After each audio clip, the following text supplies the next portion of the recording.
Vem pra cá, a Vida e Saúde está tratando de um tema bem sensível hoje, mas muito necessário. Aliás, nosso estilo de vida está ligado com muita coisa da nossa saúde e nesse aspecto também, a fertilidade. Muitos casais sonham em ter filhos, mas infelizmente nem sempre conseguem alcançar esse sonho com facilidade. Segundo a OMS, 278 mil casais em idade reprodutiva não conseguem ter filhos no Brasil. Mas será que isso significa que esse casal nunca vai conseguir ter filhos? Será possível recuperar a fertilidade? No programa de hoje, nós queremos esclarecer essas e outras dúvidas e, quem sabe, trazer um outro olhar para quem tem passado por essa situação. Para isso, vamos conversar com a endocrinologista, a doutora Alessandra Henke. E vamos conversar com você também. Então, olha, se você tem uma história, se você tem aí um testemunho, se você tem uma dificuldade e gostaria de trazer aqui na tela do Vida e Saúde, manda para cá usando o QR Code que está aparecendo aqui na sua tela. Ou então, anota o número que eu vou te contar agora, que é o nosso contato de WhatsApp. Ele é 12 982660004. Na medida do possível, a gente traz a sua participação aqui na nossa tela. Doutora Alessandra Henke, bem-vinda ao Vida e Saúde. Prazer recebê-la. Tudo bem? Tudo bem, muito obrigada. Finalmente ao vivo agora, né? Sim, muito bom estar aqui com vocês. E doutora, eu tô feliz porque você vai falar de um tema que é difícil para muitas famílias. Aquele sonho que não chega, não alcança, não acontece. E a frustração vem, parece que nada mais na vida faz sentido, né? É difícil. Não, é verdade. E realmente isso vem sendo cada vez mais comum e mais prevalente, né? Agora, será que existem problemas que, de repente, não foram analisados, não foram vistos por esse casal? Problemas físicos que, de repente, estão atrapalhando na infertilidade? Então, a fertilidade, melhor dizendo. Sim. É muito importante, né? Interessante essa sua pergunta e essa observação, porque as causas bem estabelecidas de infertilidade, elas são conhecidas já há muitos anos, né? Para a gente falar um pouco disso, só vamos relembrar assim, o sistema reprodutor, para que ele funcione de forma adequada, ele depende da função apropriada de glândulas que estão localizadas no cérebro, então hipotálamo e hipófise, que mandarão estímulo para as gônadas, então no caso os ovários, né, das mulheres e testículos masculinos. Então, doenças que acometam algumas dessas estruturas, uma ou algumas delas, podem interferir na fertilidade. Além disso, então esse a gente chama de eixo gonadotrófico, né? Que aí E dificilmente a gente para pensar nesse assunto, a gente já vai direto nos órgãos reprodutores. Exatamente. E aí, além disso, a gente depende também que esses gametas, tanto feminino quanto masculino, possam migrar adequadamente para o local, né? No caso do homem, para a ejaculação e da mulher, depois para a fecundação. Então, alterações hormonais ou estruturais que impeçam este movimento, né, dos gametas seriam causas de infertilidade. Bem, essas são bem conhecidas. Agora, esse eixo gonadotrófico ele é muito sensível a fatores endógenos e externos. E, portanto, quando você diz endógeno, você está falando do quê? Dos hormônios? Estou falando não só, então, dos nossos hormônios, né, desse eixo reprodutor, mas outros fatores que acometam, que atrapalhem nossa saúde e afetem isso. E, além disso, fatores ambientais, né? Então, de novo, quando a gente pensa por que essa prevalência de infertilidade vem aumentando, a gente vê que tem com os fatores ambientais, tem a ver com o estresse, tem a ver com tóxicos do meio ambiente, tem a ver com nosso estilo de vida. O jeito que a gente está vivendo hoje. Exatamente. Agora, não é muito normal que isso aconteça numa idade reprodutiva, né? Digamos, antes dos 40. Mas depois dos 40, parece que a situação fica um pouco mais difícil, mais complicada ainda. Ah, sem dúvida. Aí a gente já falaria, então, da qualidade desses gametas, né? Isso seria para as mulheres, essa dificuldade após os 40. Para os homens não tem tanta interferência ainda. Principalmente para as mulheres, porque para as mulheres realmente existe um momento em que a nossa capacidade reprodutiva se esgota, né? Até porque nós nascemos com todos os nossos folículos que se tornarão óvulos. E já os homens não, eles continuam produzindo ao longo da vida. Mas aí sim, a qualidade também do gameta masculino tende a piorar depois dos 40.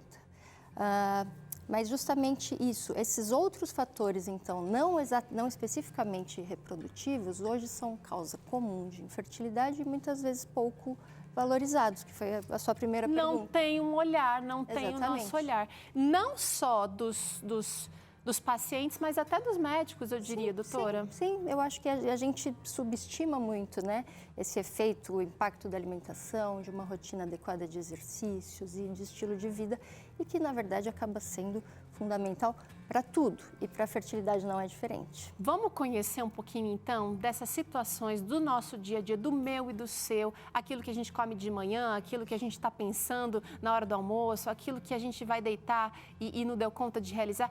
Situações que vão interferir na infertilidade, doutora. A gente tem aqui um ambiente gostoso de casa, com algumas coisinhas que a gente... Vamos começar analisando esse lixo? Vamos começar analisando o consumo dessa família que está ali, olha, assistindo um filminho gostoso, comendo uma pipoquinha, mas que está faltando alguma coisa no ninho. Consumo de bebidas alcoólicas pode estar relacionado, então, à infertilidade? Pode. Mesmo quem fala que só consome socialmente, doutora? Então, na verdade, obviamente, se isso for mais intenso, seria muito mais deletério. Mas não existe uma segurança de que, assim, naqueles meses em que, nos 3 meses que antecedem a gestação, então que os homens estão formando ali os espermatozoides e as mulheres estão no processo de maturação dos óvulos, quantidades ainda pequenas podem ser deletérias, sim, para a qualidade dessa célula, desse gameta. Então não tem nível seguro. Exatamente. Agora, você tocou num ponto interessante, que os homens consumam de bebida alcoólica, porque quando se fala em infertilidade, muito se recai sobre a mulher.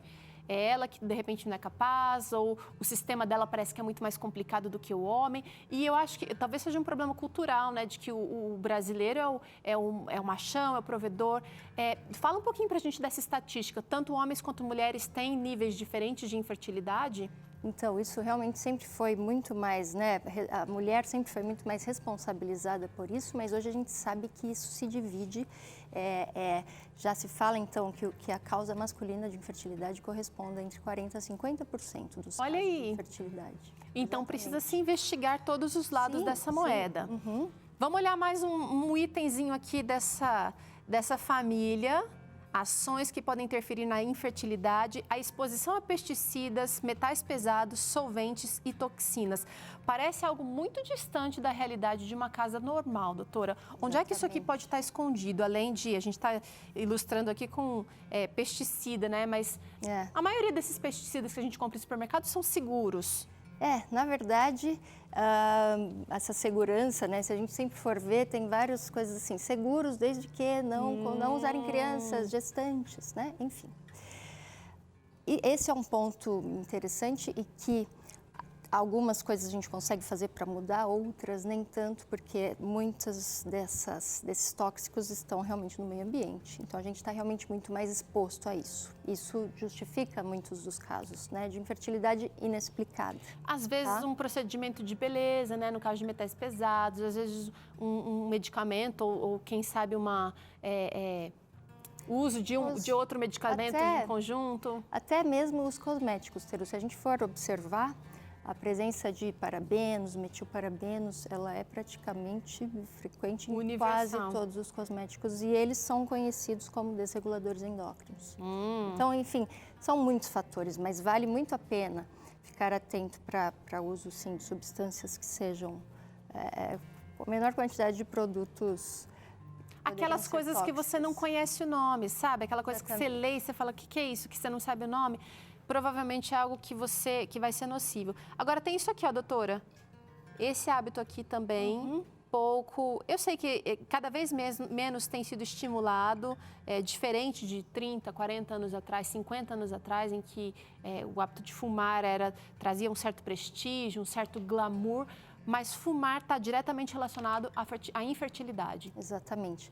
E aí a gente lembra muito do fator masculino também, porque a mulher, geralmente, quando ela decide, né, agora eu vou tentar engravidar, ela realmente já tenta cuidar desses hábitos e o que seriam vícios, né? Tenta ter um controle melhor. Para o homem isso é muito mais difícil, até porque ele acha que que isso não interfere, mas interfere de forma significativa na qualidade do espermatozoide. E aí, então, você pode, em exames básicos, encontrar um sistema endocrinológico funcionante, espermatozoides viáveis que aparecem ali, então, no espermograma, mas que a qualidade é muito prejudicada e isso vai impactar não só na chance de sucesso de uma fertilização, como maior risco de abortamentos e perdas gestacionais. Ok. Então, de levar essa fertilidade... ok. Exatamente. Chegou uma interação? Não, ainda não, mas parece que está chegando. Você tem dúvida? Quer mandar aqui para a gente? Manda, que a doutora está aqui, a doutora Alessandra está nos ajudando aqui com hábitos que atrapalham na fertilidade. Olha esse aqui, olha, tá bonitinha, tá na sala. Tá linda. Dá para fazer enquanto você assiste TV, mas ela virou um cabidinho aqui. É o que acontece aí na sua casa? Tem uma esteira que virou cabide?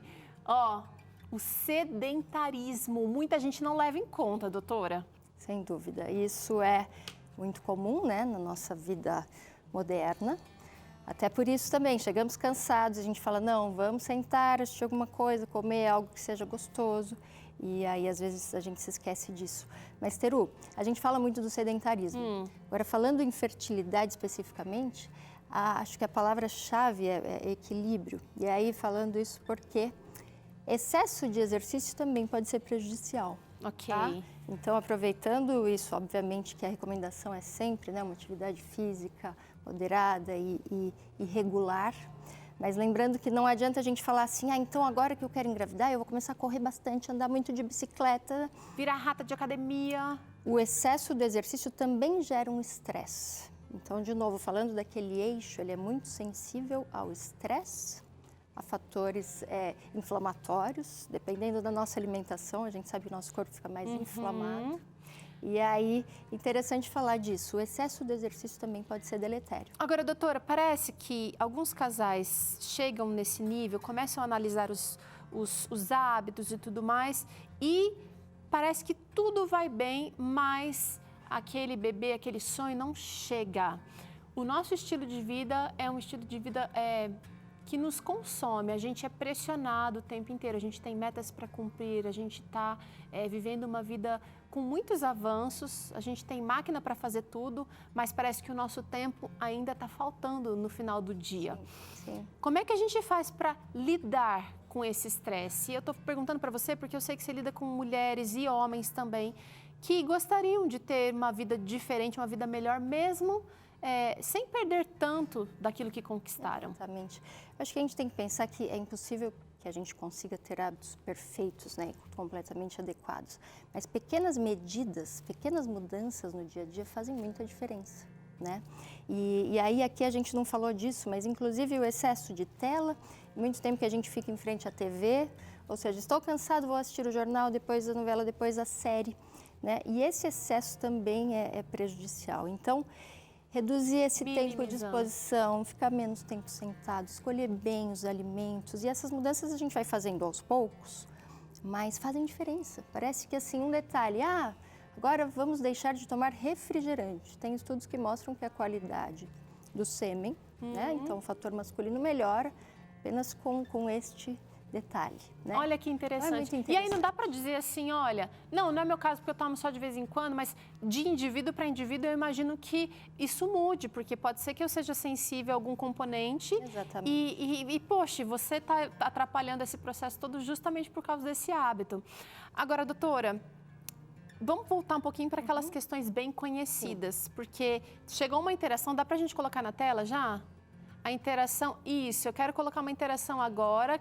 Está chegando algumas aqui, a gente teve um probleminha com a nossa recepção aqui das interações, mas parece que está regularizando. Está na tela? Não, vamos seguir para cá então. É o seguinte, por outro lado, existem hábitos que vão ajudar, olha, a gente vê esse teste bonitinho aqui, olha. Quem já tem mais de um filho aí, quando aparece essa segunda listrinha aqui, olha, no teste, sabe que a coisa deu certo, funcionou. Sim. E exatamente, é algo tão sonhado, né? Eu queria só lembrar isso. A gente falou desses fatores que tem muito a ver com os nossos hábitos, coisas que a gente pode mudar, mas é muito importante que a gente não perca muito tempo também em pedir ajuda.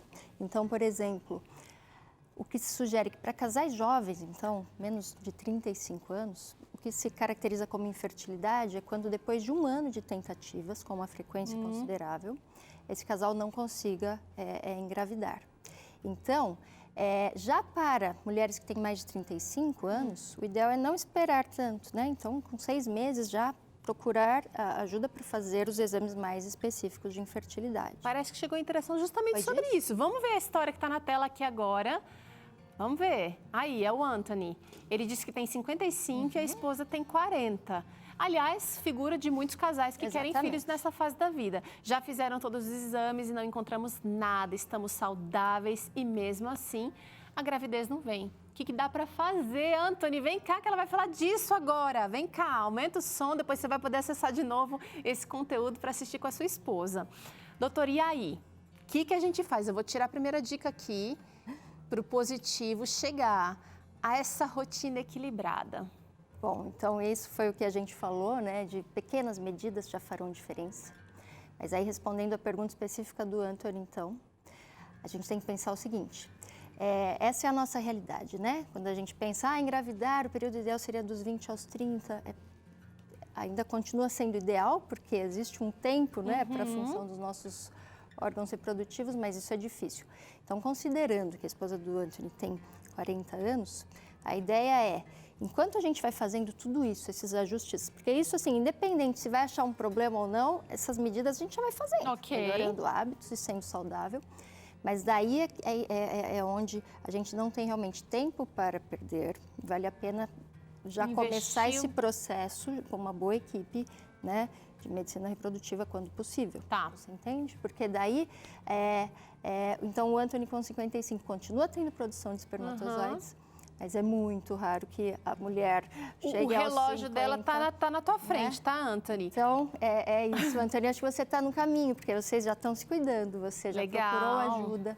E, às vezes, a gente tem que usar estratégias de algo assistido. Mais pontual, mais pontual. Vamos para a segunda dica aqui, olha. Alimentação adequada. Então, tem alimentos que ajudam na fertilidade, doutora? Você mencionou aqui que uma alimentação mais gordurosa, mais inflamatória, pode atrapalhar. Eu acho que, assim, com certeza, né? Tem quando a gente pensa nos alimentos ricos. Não, tem gente que já pensou no ovo de codorna, pensou no amendoim, pensou nesses alimentos que são considerados afrodisíacos, doutora. Então, se a gente for pensar na alimentação, acho que mais importante do que consumir, eventualmente, algo específico, é reduzir todos os fatores deletérios. Porque às vezes a gente fala, nossa, agora eu estou comendo, eu estou consumindo, ou às vezes até vitaminas, suplementos, antioxidantes. E se a gente não conseguiu tirar os fatores que são muito deletérios, a gente não vai conseguir ter sucesso. Então, e aí, de novo, principalmente ultraprocessados, alimentos refinados, açúcares. Mais daquilo que sua avó te recomendava, mais aquilo da feira. De sempre, Olha isso aqui, doutora, essa última dica aqui. Aí, combatendo o sedentarismo e exercício físico na medida. Isso. Então, mas não tem uma contraindicação. Nessa fase eu posso fazer atividades com bastante impacto. De forma alguma. Ele não deve ser, assim, excessivo, porque sim, do mesmo jeito que a gente fica dolorida, né? Não tem dias que às vezes a gente se exercita e a dor demora uns dias para passar. Isso gera também um estresse para o corpo. Então, não quer dizer que a gente não possa ficar dolorida, mas nada muito intenso. No limite. Exatamente. E aí, um detalhe importante para os homens, cuidado com ciclismo, por exemplo. Porque aí tem o fator local ali também. Mecânico, exatamente. Então. Aliás, doutora, chegou uma interação interessante aqui que fala sobre um problema de saúde também bem específico. A Lucilene está perguntando qual é a relação entre a varicocele e a infertilidade. Muito bem, Lucilene. Obrigada pela pergunta. Então, a varicocele, ela é relativamente comum e nem sempre será um problema de infertilidade masculina. Mas, dependendo do grau dessa varicocele, o testículo, então, ele acaba ficando em um ambiente não tão propício, ou porque ele fica muito aquecido, ou não tão perfundido, e isso pode interferir na qualidade do sêmen. Mas tem jeito? Sim, então, para várias daquelas alterações que a gente falou que são bem conhecidas, né? Algumas delas são cirúrgicas, varicocele é um desses casos. Embora, em alguns casos, você faça a correção da varicocele e a melhora não ocorra de forma tão satisfatória porque os outros fatores não estão bem equilibrados. Então, sempre que a gente tiver uma alteração, por exemplo, no caso das mulheres, né, endometriose, que é muito comum, e aí a gente sabe que vai ter que fazer algo até cirúrgico ali para resolver. Mas, enquanto a gente espera esse momento, a gente vai ajustando os outros fatores. E aí a gente vai ter muito mais chance de sucesso. Gente, a doutora Alessandra está sempre aqui no Vida e Saúde, com frequência a gente traz ela, é gostoso conversar, é gostoso aprender com ela. Você que quer saber mais pode acessar lá no Instagram, @HenkBrasil, endocrinologia, tá passando aqui também. E eu acho que ela deixou bem claro o recado, né? Ela faz a parte dela, os médicos vão fazer a parte dele, e a tecnologia está lá na frente, a ciência está, estudo em cima de estudo, pesquisa em cima de pesquisa, mas nada tira a sua participação nesse processo e tem que ser leve, né, doutora? Não adianta virar neura, porque daí o estresse também vai põe interferir. Tudo a perder. É isso mesmo, querida. O equilíbrio, eu acho que é o grande... É a chave. É isso mesmo. Obrigada, doutora, Obrigada mais uma você. vez. Ó, a gente vai fazer uma pausa bem curtinha na volta, tem claramente por aqui. Dr. César vai falar sobre atitudes das mulheres que podem ajudar no relacionamento com o marido. E ainda hoje tem bolo de fubá aqui no Vida e Saúde. Não sai daí não, que a gente volta já.